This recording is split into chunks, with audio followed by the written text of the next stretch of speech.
Ya, selamat siang. Assalamualaikum warahmatullahi wabarakatuh.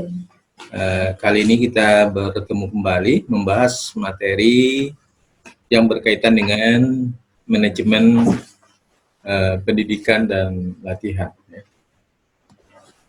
Jadi pendidikan dan latihan ini adalah program yang berkaitan dengan peningkatan sumber daya manusia. Ya.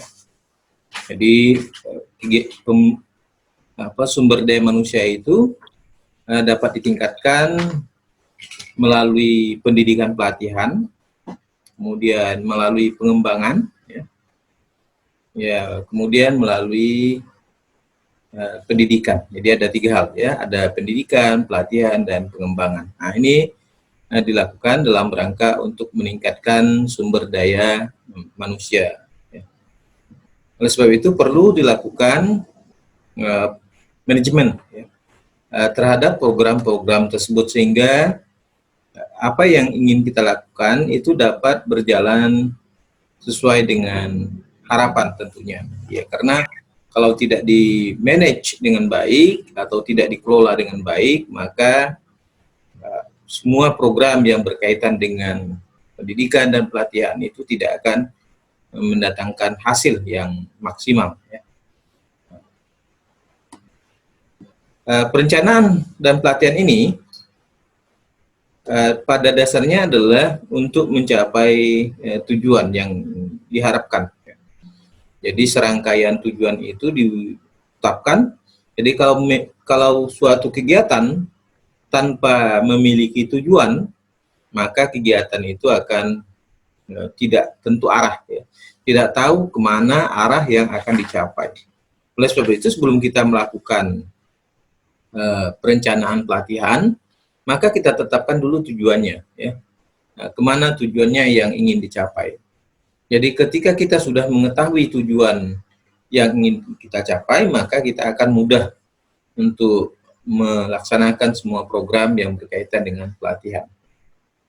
Tentu dalam hal ini bahwa pelatihan adalah dalam rangka untuk meningkatkan sumber daya, ya. Sumber daya manusia khususnya.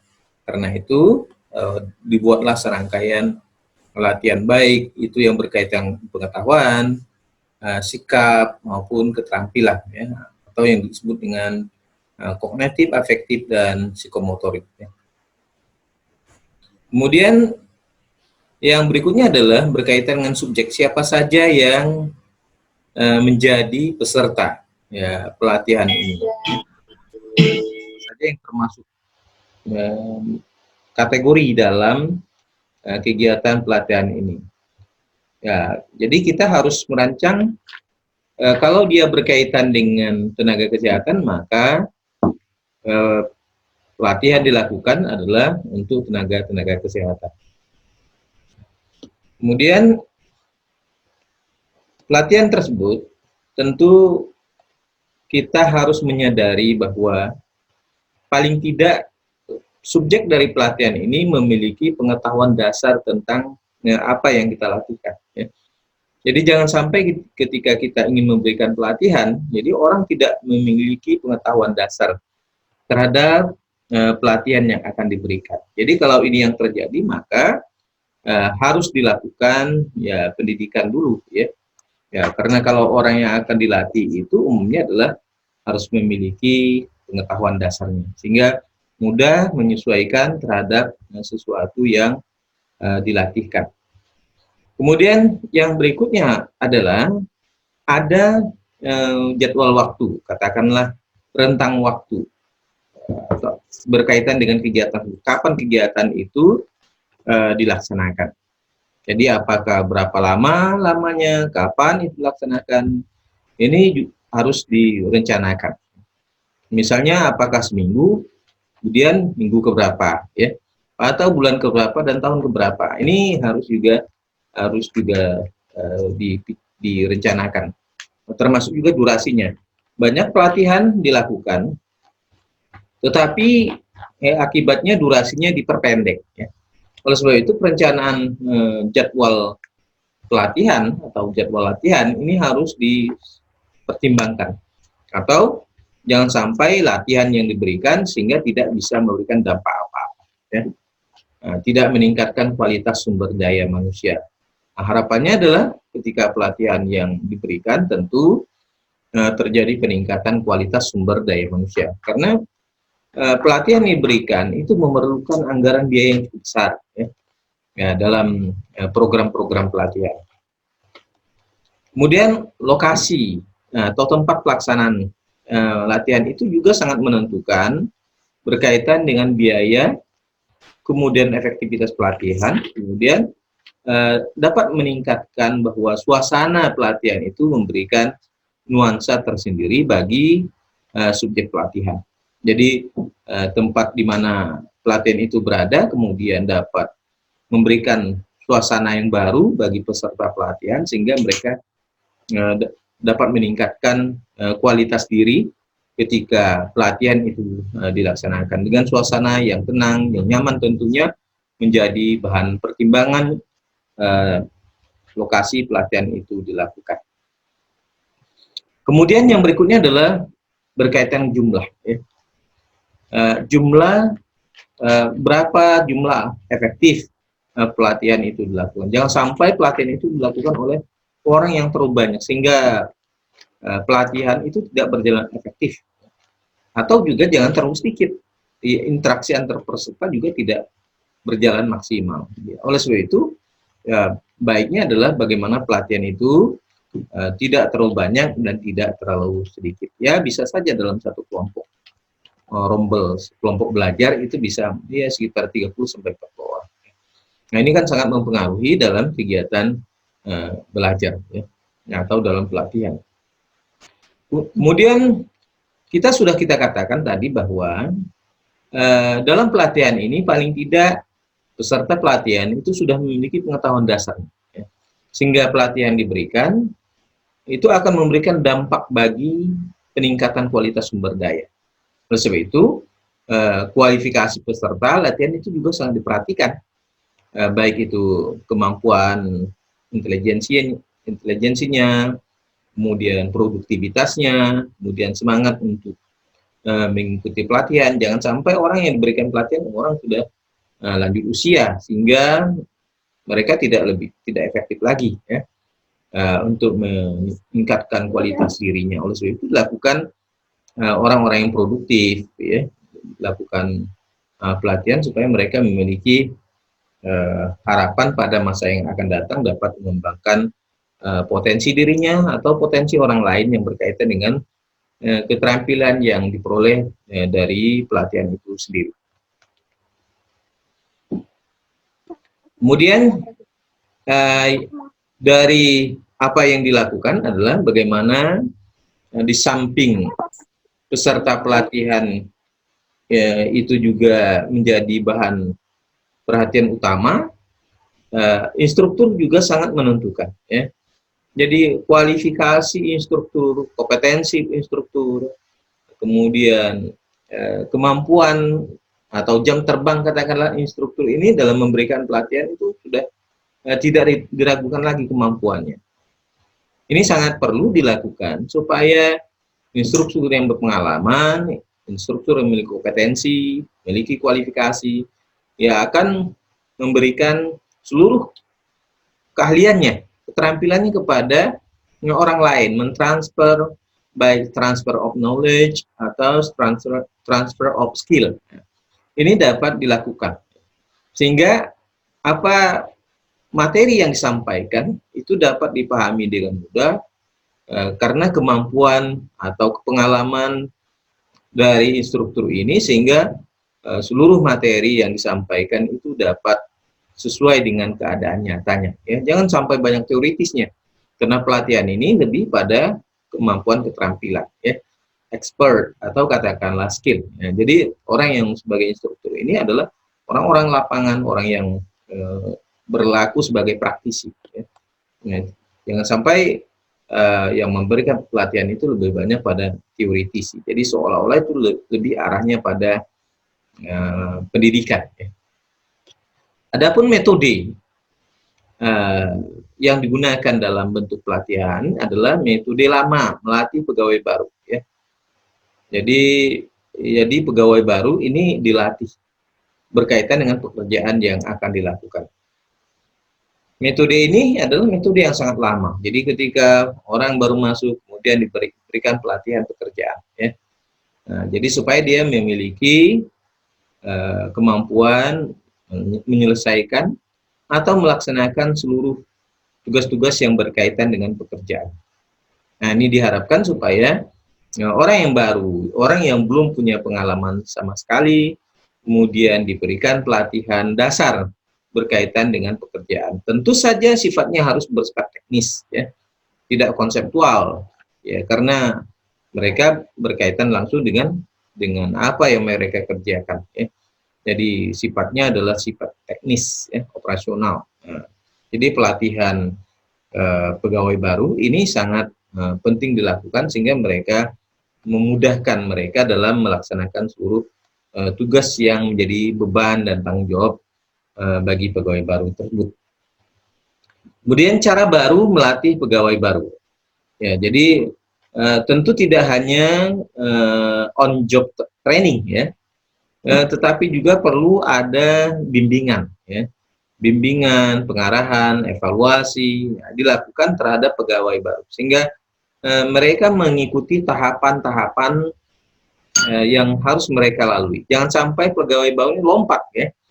Nah, lompat pagar, ya, akibatnya tidak menghasilkan pegawai yang kompeten secara teknis dalam melaksanakan tugasnya. Pada prinsipnya bahwa latihan ini diberikan dalam rangka untuk menciptakan generasi baru atau new generation, ya. Generasi baru yang ya harapannya lebih baik dari sebelumnya, ya. Nah, tetapi kenyataannya kalau kita lihat hampir saat sekarang ini ketika pegawai baru ya dia berusaha melakukan peniruan gaya orang-orang yang lama, ya. Dia tidak berusaha untuk meningkatkan kualitas dirinya bahwa apa yang mereka kerjakan itu waktunya masih panjang, sementara orang-orang lama itu sudah ya, tentu saja mereka sudah jenuh dengan pekerjaan.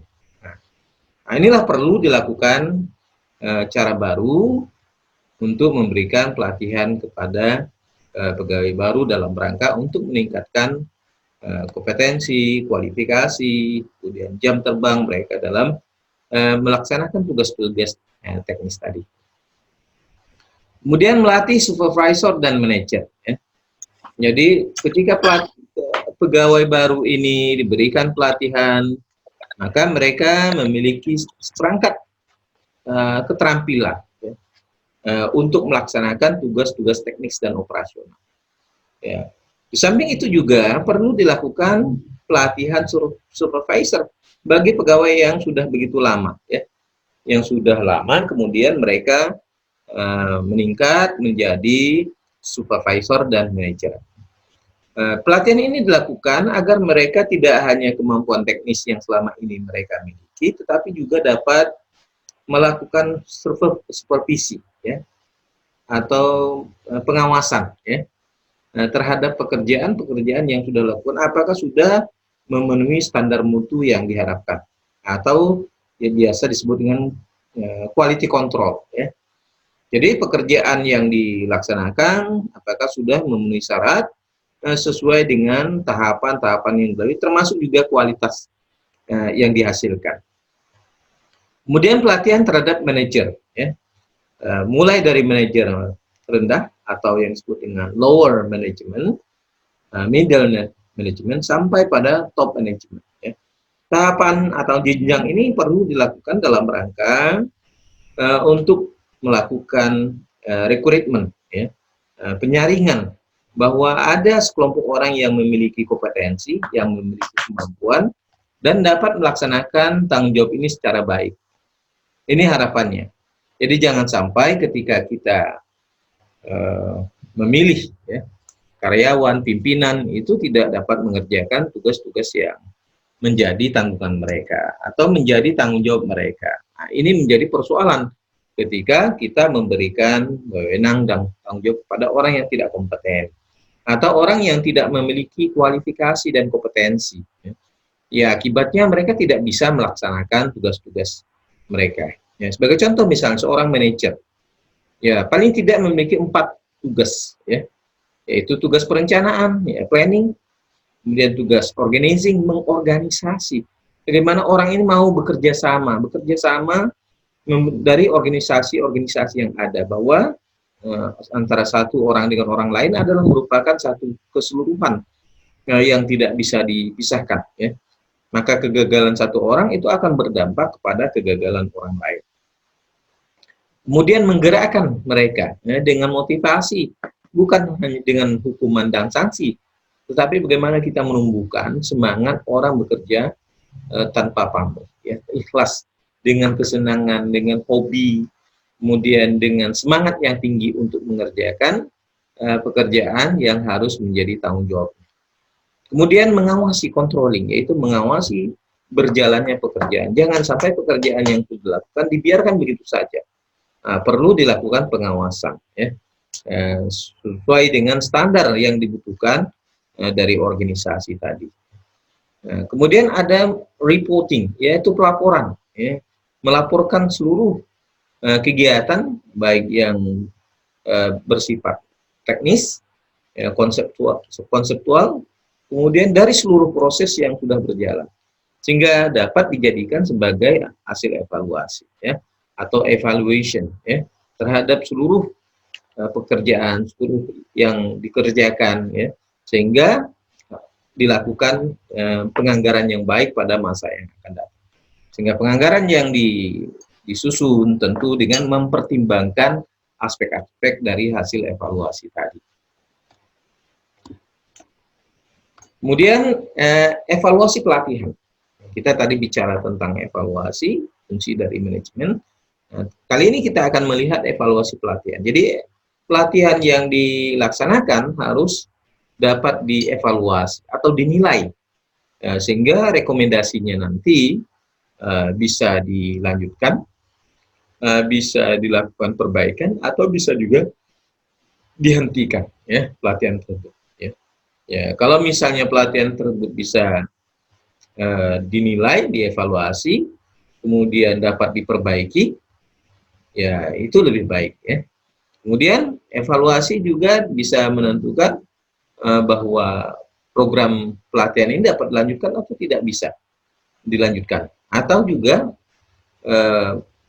membuat pelatihan yang lain atau kegiatan yang lain, ya, yang berkaitan dengan pelatihan yang dilakukan. Jadi evaluasi ini sangat penting, sehingga pada masa yang akan datang dapat dilakukan penilaian, ya, agar program-program yang berkaitan dengan pelatihan ini memberikan manfaat yang besar bagi individu, karena itu berkaitan dengan profesional individu, dan kontribusinya bagi organisasi itu sendiri.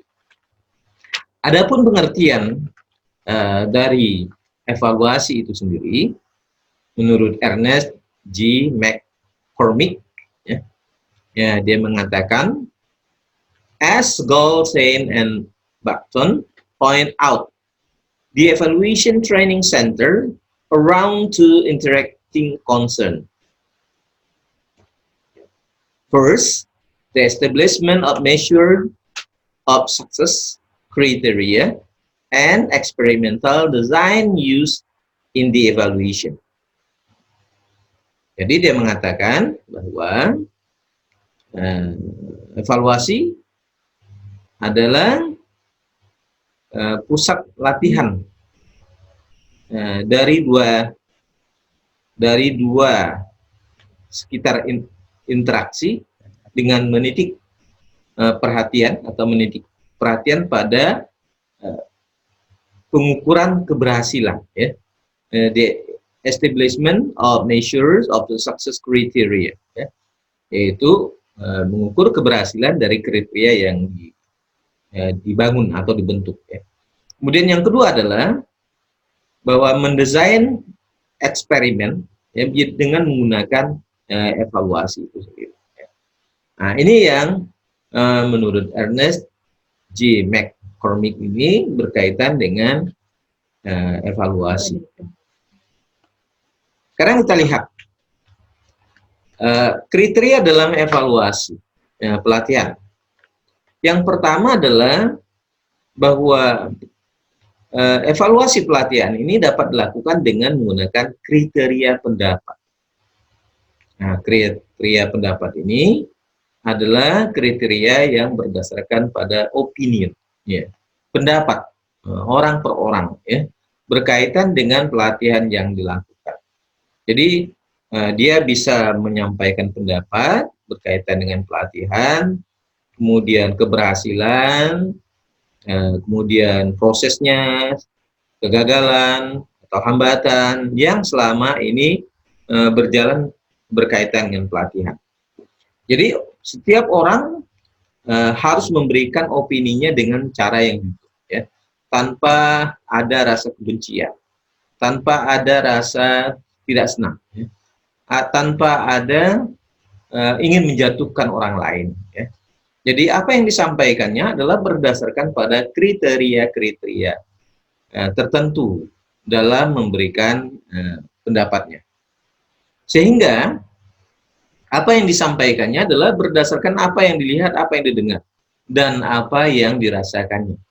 Sehingga dia dapat memaparkan seluruh kegiatan pelatihan tadi sebagai sebuah perencanaan, dimulai dari perencanaan tentunya, kemudian ketika dilaksanakan, kemudian hasil akhir dari evaluasi itu sendiri. Jadi bisa pada tingkat kepanitiaan itu bisa memberikan opininya, ya, pendapatnya berkaitan dengan evaluasi itu sendiri, maupun dari peserta, ya, dalam memberikan penilaian atau kriteria pendapat terhadap pelatihan yang diberikan. Sehingga baik itu dari penyelenggara pelatihan itu sendiri akan memberikan penilaian sendiri, mungkin ini terpisah tempatnya, ya.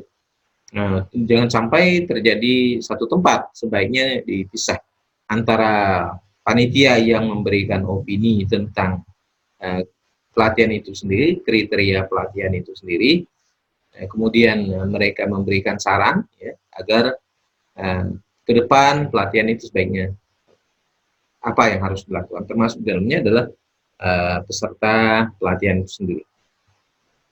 Kemudian yang kedua adalah kriteria belajar, ya. Kriteria belajar itu yaitu berkaitan dengan kriteria kegiatan belajar mengajar. Ya, selama ini mungkin bisa saja yang dinilai adalah narasumbernya, ya. Dan sebaliknya narasumber juga memberikan penilaian terhadap peserta pelatihan. Yang selama ini kalau kita lihat yang sering memberikan penilaian adalah yang belajar, ya, orang yang ikut pelatihan, yang memberikan penilaian berkaitan dengan fasilitator atau pelatih yang memberikan pelatihan itu sendiri. Sehingga apa yang mereka rasakan tentu berdasarkan pada pemahaman, pengetahuan, dan suasana yang mereka rasakan ketika mereka belajar, ya. Atau nanti dapat dikemukakan sejumlah rekomendasi berdasarkan pada kriteria belajar. Ini bisa saja menggunakan kuesioner, ya, atau angket, ya, berkaitan jajak pendapat yang disampaikan, ya, kepada peserta, atau sebaliknya nanti panitia atau narasumber juga memberikan umpan balik, ya, kepada panitia dalam rangka fasilitator tadi, kemudian dalam rangka untuk memberikan pemahaman mereka tentang peserta yang mengikuti pelatihan itu sendiri. Jadi tidak hanya dalam satu sisi saja, tapi harus dua sisi, yaitu dua pihak, yang mana di sisi lain adalah fasilitator itu sendiri, dan di lain pihak adalah peserta itu sendiri, ya, yang berkaitan dengan kegiatan belajar mengajar. Kemudian kriteria perilaku, ya, yang berkaitan dengan keterampilan, ya. Jadi perilaku ini bukan berarti dalam artian moral atau tindakan, tetapi arahnya adalah berkaitan dengan perubahan perilaku dari pelatihan tadi, terutama pada aspek psikomotorik, yaitu keterampilan. Oleh sebab itu, kriteria perilaku ini dilakukan dalam rangka ada sebelum pelatihan, penilaian sebelum pelatihan dan sesudah pelatihan. atau yang disebut dengan pre dan post case. Sehingga kita bisa mengetahui perilaku sebelum belajar atau katakanlah pra belajar dan post belajar atau disebut dengan post learning ya. Jadi sebelumnya dan sesudahnya dapat kita lihat terutama keterampilan yang ditunjukkan dari kompetensi yang dimiliki oleh peserta pelatihan. Karena ini tentu saja berkaitan dengan peningkatan sumber daya manusia, yaitu keterampilan dari peserta pelatihan, sehingga ini akan membawa dampak bagi organisasi itu sendiri. Kemudian yang keempat adalah kriteria hasil. Ya, hasil memang kalau kita lihat bahwa hasil pelatihan ini dapat dilihat kemudian, ya.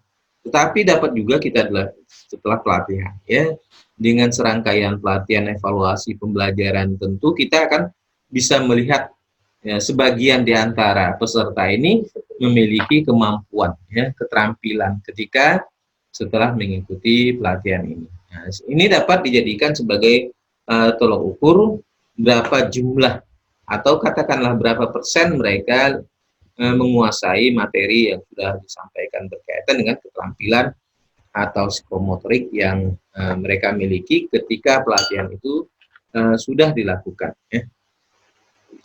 Kemudian program pendidikan dan latihan. Apa saja program yang berkaitan pendidikan dan pelatihan ini?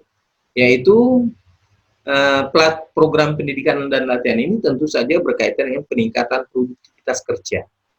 Ya, jadi orang yang diberikan kesempatan untuk melakukan katakanlah pendidikan dan pelatihan tentu akan berbeda dengan orang yang tidak diberikan pendidikan dan pelatihan. Ya, atau orang yang berulang-ulang mengikuti pendidikan latihan, tentu produktivitasnya harapannya harus semakin baik karena mereka sudah paham, mengerti, dan memiliki kualifikasi sesuai dengan apa yang mereka kerjakan.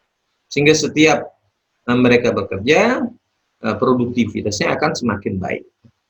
Nah, kalau misalnya diberikan pelatihan juga tidak berubah, ya tentu saja itu percuma ya.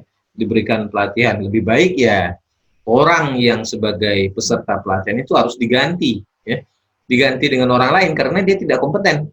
Jadi tidak memiliki pengetahuan dasar dengan apa yang dilatihkan. Oleh sebab itu, pentingnya orang yang mendapat pelatihan adalah orang-orang yang memiliki kesadarannya tinggi ya untuk meningkatkan produktivitas kerja ya, yang dilakukannya. Oleh sebab itu dilakukan pendidikan dan latihan itu dalam rangka untuk peningkatan produktivitas kerja. Kemudian yang B adalah terwujudnya hubungan yang serasi, ya. Ya, baik antar orang dengan orang dalam bekerja, karena mereka memberikan dukungan bagi yang lain. Jadi jangan sampai bahwa ketika pelatihan didapatkan, mereka punya keterampilan dan tidak men-share keterampilan pengetahuan yang dimilikinya. Jadi sehingga ini akan terjadi kesenjangan. Jadi kesenjangan apabila terjadi maka akan menimbulkan hubungan yang tidak serasi, ya, tidak baik, tidak harmonis di antara orang-orang yang bekerja tadi. Ya karena tadi ada kesenjangan.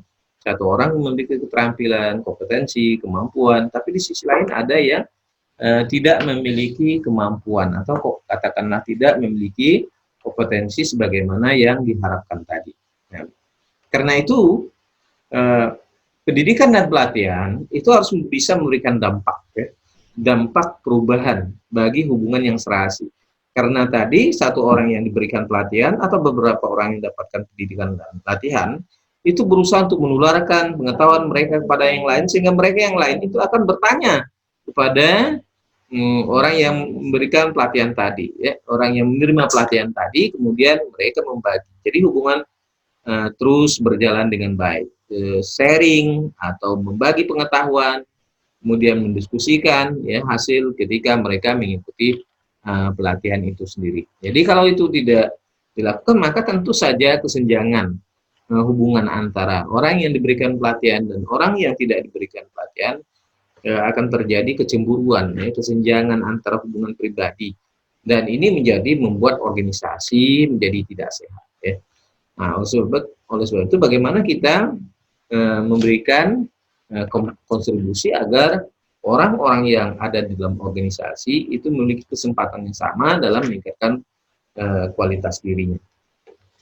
Kemudian terjadi proses pengambilan keputusan yang lebih cepat dan tepat, ya, karena tadi sudah memiliki kemampuan, ya, sudah memiliki kompetensi, sudah memiliki pengetahuan yang memadai berkaitan dengan suatu keputusan diambil secara tepat dan cepat. Jadi tidak hanya cepat, tapi juga harus tepat. Nah, ini berkaitan dengan pelatihan manajemen atau disebut dengan pengembangan. Ya. Jadi dia dapat mengambil keputusan dengan cepat, dengan baik tentunya. Ya. Sehingga apapun yang dilakukan tentu itu berdampak kepada organisasi. Jadi per setiap masalah yang dihadapi itu akan selalu berkembang, ya, sesuai dengan perkembangannya. Jadi yang diperlukan saat ini bagaimana kita mencari pemimpin yang bisa mengambil keputusan yang cepat dan tepat dan berani dalam mengambil keputusan. Ya. Jangan sampai ada pemimpin di antara kita yang lambat dalam mengambil keputusan atau penuh hati-hati dalam pengambilan keputusan. Karena pengambilan keputusan itu tentu memiliki pengetahuan yang baik tentang lingkungan di mana dia berada, sehingga dengan mudah dia memahami persoalan-persoalan yang berada di sekitarnya. Ya. Nah, dengan apa yang mereka pahami, kemudian mereka menyadari dan akhirnya mereka dapat mengambil berbagai keputusan strategis maupun yang bersifat taktis. Kemudian meningkatkan semangat kerja. Jadi orang yang diberikan pelatihan karena tadi dia akan jenuh selama bekerja, ya, atau mengerjakan sesuatu secara rutinitas itu saja dari awal sampai akhir, ya tentu harus diberikan pelatihan. Jadi ketika mereka diberikan pelatihan, mendapatkan pengetahuan baru, mendapatkan teman yang baru tentunya, mendapatkan hubungan sosial yang baik dengan orang-orang yang baru di sekitarnya, ini dapat meningkatkan semangat kerja. Ya. Jadi semangat kerja mereka akan meningkat, terutama sekali yang berkaitan dengan peningkatan kualitas keterampilan dari seseorang. Jadi orang yang memiliki keterampilan itu akan berusaha, akan semangat bekerja karena dia sudah paham apa yang harus dikerjakan dan bagaimana dia harus mengerjakan suatu pekerjaan. Ini akan menjadi motivasi tersendiri baginya dalam waktu yang ya relatif pendek. Tentu saja ini akan menumbuhkan semangat baru bagi rekan-rekan yang ada di sekelilingnya. Kemudian mendorong sikap keterbukaan manajemen. Jadi bahwa orang yang diberikan pendidikan pelatihan itu dianggap memiliki kemampuan yang sama, sehingga seorang manajer itu akan memberikan kesempatan kepada orang lain untuk berbicara, menyampaikan pendapat, menyampaikan keluhan yang berkaitan dengan pekerjaan. Nah, jangan sampai ada seorang manajemen mungkin tidak mendengar apa yang disampaikan oleh bawahan karena dia menganggap dirinya yang paling pandai, paling hebat, sehingga dalam memimpin tidak terbuka, malah tertutup terhadap apa yang harus menjadi solusi dari persoalan yang sedang dihadapi. Karena ketika kita menyusun strategi, ya, maka yang harus kita patuhi bahwa keterbukaan informasi ini menjadi modal utama, ya, untuk merencanakan sebuah kegiatan, terutama pendidikan pelatihan pada masa yang akan datang. Kemudian memperlancar jalan komunikasi yang efektif, ya, antara orang tadi, sebagaimana contoh ketika orang itu sudah terampil di keahlian, yang lain akan berbondong-bondong untuk bertanya. Dan yang orang mendapat pelatihan karena sudah memiliki keterampilan, maka dia berusaha untuk men-share, membagi pengetahuan mereka yang mereka miliki, ya, agar supaya tidak hanya sekedar proses belajar hubungan yang serasi, tetapi juga dapat memperlancar jalannya komunikasi yang efektif antara satu orang dengan orang-orang yang lain. Tentunya ini akan membawa dampak perubahan baru bagi suatu organisasi.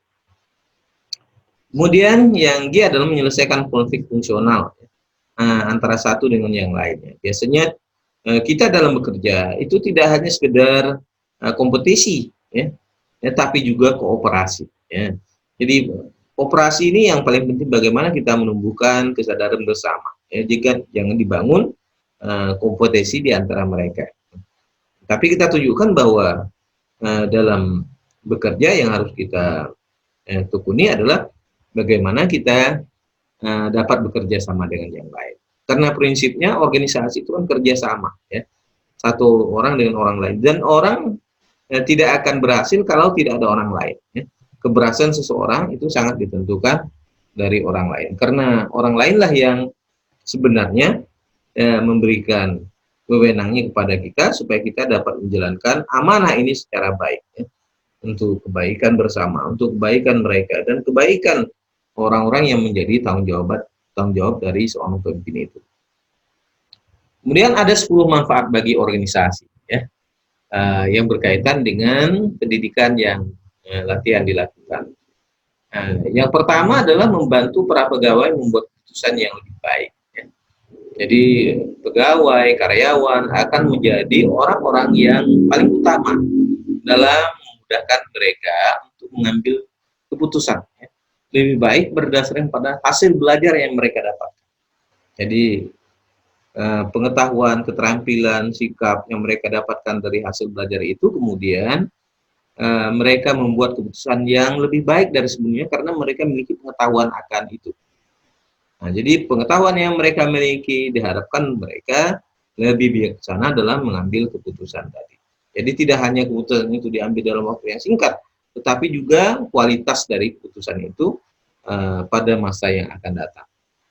Kemudian meningkatkan kemampuan para pekerja untuk menyelesaikan berbagai masalah yang dihadapi. Ya. Jadi sebenarnya orang yang terampil itu dia menghadapi pekerjaan bukan lagi merupakan beban, tetapi merupakan kesenangan, hobi terhadap pekerjaan yang ditekuninya. Nah, dengan demikian, kalau itu yang tumbuh, maka kemampuan, profesionalitas, ya, pekerja akan semakin baik, ya, karena mereka bekerja tidak hanya berdasarkan pada money oriented, ya, tetapi juga atas dasar profesionalisme, ya, dari apa yang mereka kerjakan. Jadi tidak hanya mereka menuntut persoalan uang, tetapi juga persoalan pada aspek pengungkapan kemampuan yang mereka sampaikan kepada orang lain dalam wujud mereka memiliki kemampuan bekerja. Nah, jadi akhirnya orang lain dapat mengakui kemampuan kompetensi yang dimiliki oleh seseorang itu. Terjadinya internalisasi dan operasionalisasi faktor-faktor motivasional. Jadi faktor internalisasi yaitu menanamkan nilai-nilai yang ada di dalam organisasi. Ya. Jadi ketika orang bekerja maka harus ditanamkan nilai-nilai keorganisasian. Jadi ketika Anda masuk organisasi biasanya didoktrin, ya, sedemikian rupa agar tertanam nilai-nilai internalisasi. Kemudian faktor operasional, jadi melaksanakan pekerjaan apa yang dikerjakan dan faktor-faktor motivasi dalam bekerja. Jadi jangan sampai hanya bekerja karena semata-mata untuk mendapatkan uang, tetapi juga harus didasarkan pada kebanggaan dengan pekerjaan. Jadi bahwa ketika Anda bekerja, nilai-nilai profesionalisme, keterampilan, kemudian penghargaan, kemudian status sosial yang berkaitan dengan pekerjaan, ini juga sangat penting dalam mendorong orang untuk bekerja secara maksimal. Ya. Jadi tidak hanya faktor semata-mata karena orang bekerja karena ingin mendapatkan uang. Ya. Nah, bagaimana dengan pekerjaan yang tentu jumlah uangnya lebih kecil? Ya. Ini akan menjadi masalah tersendiri bagi orang yang bersangkutan dan juga menjadi masalah organisasi. Ya. Jadi oleh sebab itu ditanamkan motivasi orang untuk bekerja secara profesional. Jadi bukan kita artinya meninggalkan uang, tetapi apa yang kita kerjakan sebanding dengan profesional yang kita miliki. Oleh sebab itu kita harus meningkatkan profesionalitas kita, kemampuan kita, kemudian hal yang sangat penting adalah bagaimana kita mau belajar terus-menerus agar kualitas diri kita ini semakin hari semakin membaik. Timbulnya dorongan dalam diri dan para pekerja untuk terus meningkatkan kemampuan kerjanya. Jadi semakin hari dia harus meningkatkan kualitas dirinya. Ya. Jadi jangan sampai kita berhenti begitu saja. Ya, karena kehidupan kita ini kan penuh persaingan, tantangan yang dihadapi ini semakin berat. Ya. Ya, tantangan organisasi baik yang internal maupun eksternal juga akan semakin berat. Oleh sebab itu pentingnya kita terus berbenah diri, membenahi diri kita sendiri agar kita selalu meningkatkan kemampuan bekerja secara lebih baik. Ya. Jadi bukan bekerja bukan karena satu orang, ya, gara-gara saya, bukan, tetapi hanya setiap orang harus berupaya untuk meningkatkan kemampuannya, ya. Kemampuannya dalam bekerja, kemampuannya dalam mengembangkan dirinya sendiri agar dapat kelihatan yang mana orang-orang yang berkualitas dan mana yang tidak berkualitas dalam bekerja. Ya. Ini yang menjadi dorongan bagi setiap orang untuk bekerja secara maksimal. Kemudian meningkatkan kemampuan pegawai untuk mengatasi stres. Jadi bekerja dalam stres itu dapat ya, dihindari. Ya. Ya memang biasanya dalam bekerja karena tadi ada kompetisi, ada persaingan, ada apa senang tidak senang dan sebagainya, itu pasti ada ya, dalam bentuk organisasi apapun. Sehingga orang itu akan tertekan dengan pekerjaan karena ada target-target yang harus dipenuhi, sehingga dia akan menjadi tidak enak dalam bekerja. Ya, bekerja menjadi beban baginya, kemudian dapat mengganggu pikirannya. Apalagi target itu yang dicapainya tidak tercapai, maka itu akan menimbulkan frustasi yang berlebih-lebihan pada dirinya. Jadi kita lalui saja pekerjaan sebagaimana mestinya. Oleh sebab itu yang harus kita lakukan adalah dalam menjawab tantangan pekerjaan itu harus kita tingkatkan kualitas diri kita. Kita perbaiki cara bekerja kita. Jadi tidak hanya sekedar kita bekerja semata-mata, tetapi juga bagaimana kita bekerja secara lebih efisien dan efektif dalam bekerja. Dan konflik yang pada gilirannya adalah memperbesar rasa percaya diri pada diri sendiri. Jadi saking menganggap dirinya lebih hebat, ya, sehingga orang lain itu dianggap orang bagian kecil saja. Sebaiknya adalah bagaimana kita berhubungan dengan yang lain adalah sebagai sebuah mitra kerjasama dari satu orang dengan orang lain, bahwa organisasi ini kan terdiri atas bagian-bagian, bukan one man show, bukan dikerjakan oleh satu orang, tetapi keberhasilan itu karena ada orang lain. Jadi orang lain memiliki peran yang sama, mungkin saja perannya lebih besar dari peran kita. Jadi bukan kita saja yang lebih penting, tetapi setiap orang memiliki peran yang penting. Ya, oleh sebab itu yang penting adalah bagaimana kita membuka diri untuk bekerja sama dengan yang lain agar terbangun tujuan dari organisasi itu secara baik. Kemudian tersedianya informasi tentang berbagai program yang dapat dimanfaatkan oleh para pegawai ya, dalam rangka pertumbuhan masing-masing ya, secara baik itu secara teknikal maupun secara intelektual ya.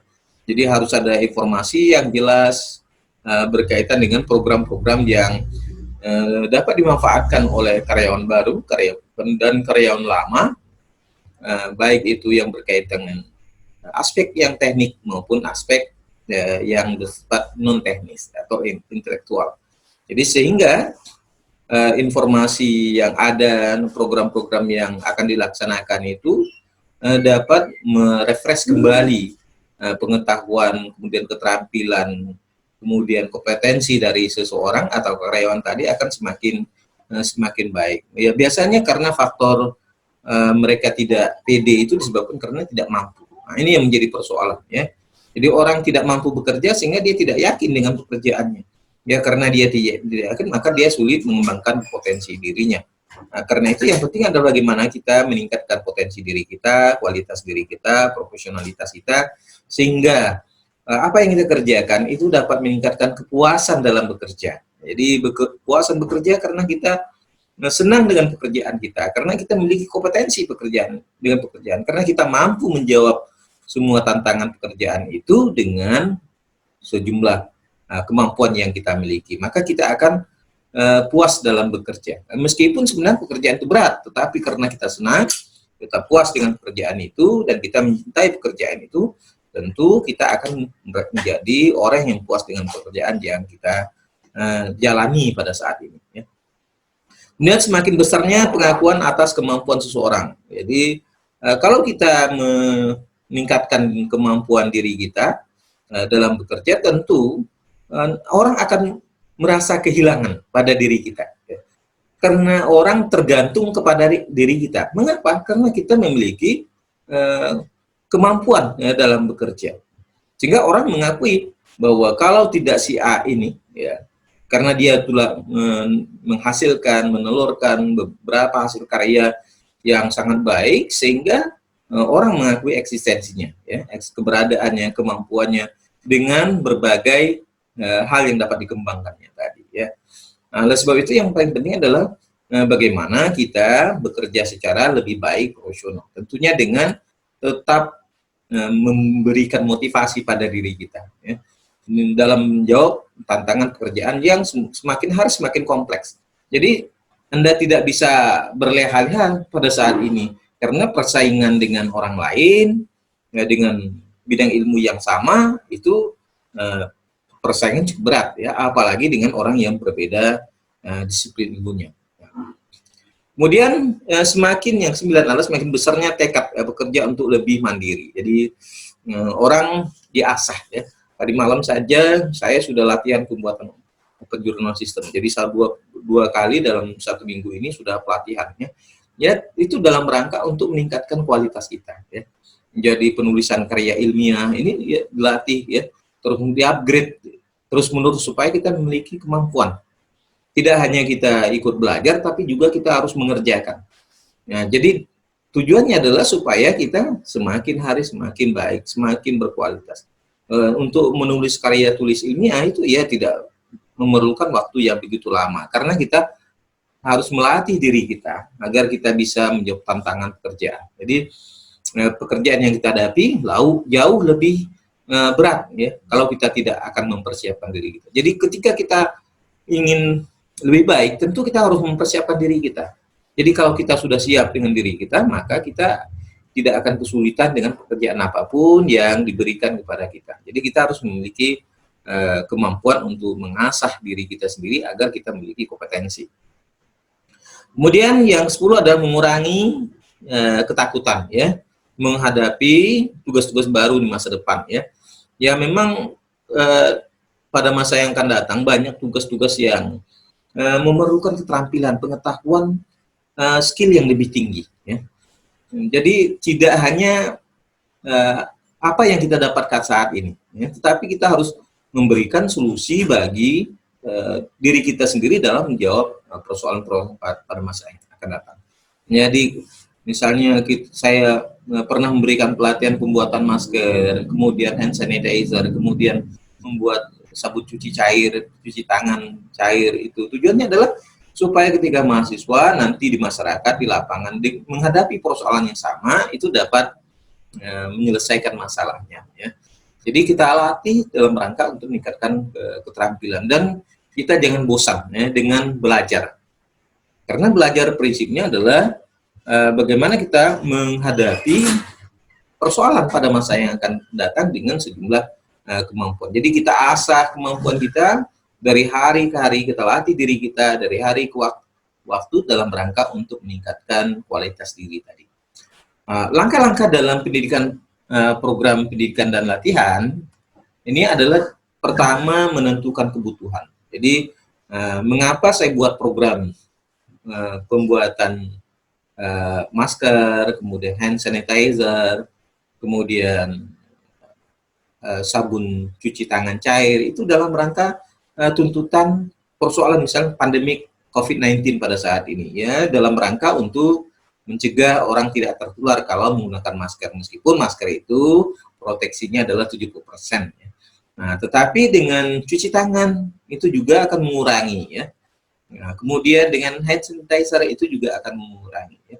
Jadi ini yang dilakukan ketika kita memberikan pendidikan latihan itu dalam rangka untuk memenuhi kebutuhan. Ya. Oleh sebab itu pentingnya menentukan kebutuhan pelatihan itu. Siapa saja orang yang memerlukan pelatihan ini. Ya. Kemudian menentukan sasaran. Tadi kita siapa yang butuh dengan upaya pencegahan ini? Kan begitu ya. Oh, tenaga-tenaga kesehatan atau kader-kader kesehatan kita berikan pelatihan. Nah, mereka butuh untuk mendistribusikan pengetahuan keterampilan mereka kepada masyarakat luas.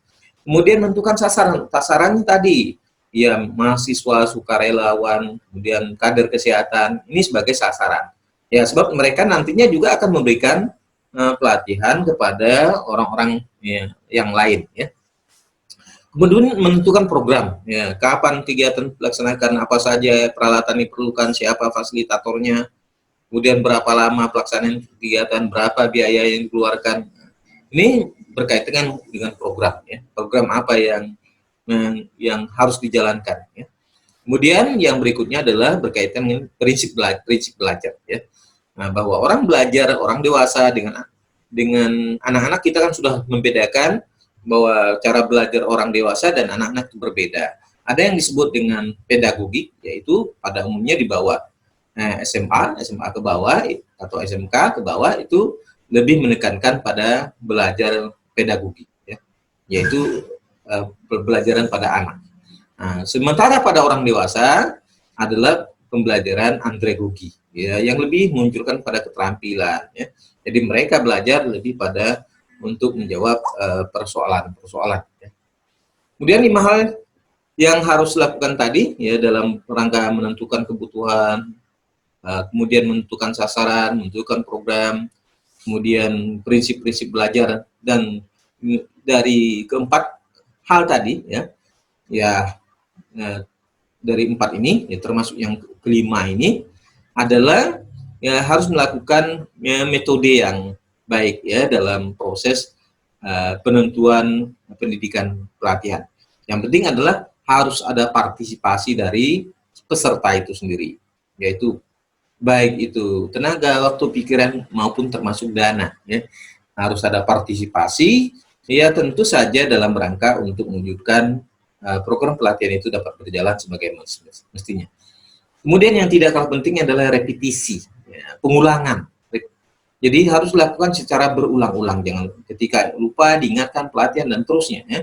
Tetapi bagi yang pernah mendapatkan kemudian lupa ya kita ingatkan lagi ya.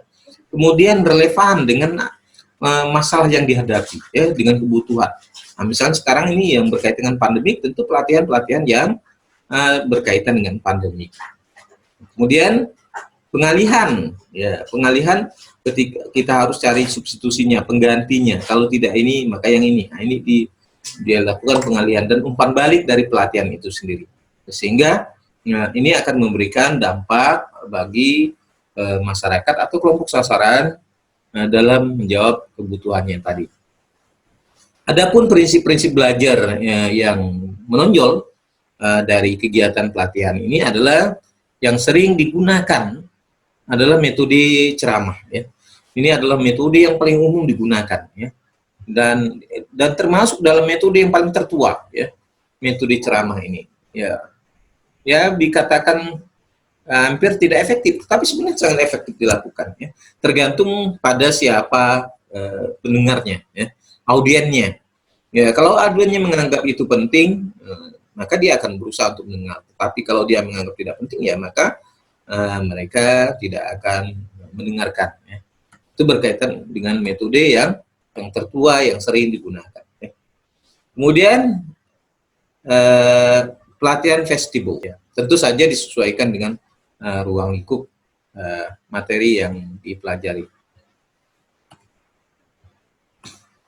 Dan belajar sendiri ya. Nah, ini adalah metode-metode atau prinsip-prinsip belajar yang menonjol. Silakan, mungkin ada yang mau ditanyakan. Ini ada kuis. Sebutkan kriteria evaluasi pelatihan, sebutkan langkah-langkah program pendidikan latihan, sebutkan prinsip-prinsip belajar yang menonjol. Nah, jadi ini yang berkaitan dengan kuis. Ya boleh nanti ditanyakan. Silakan.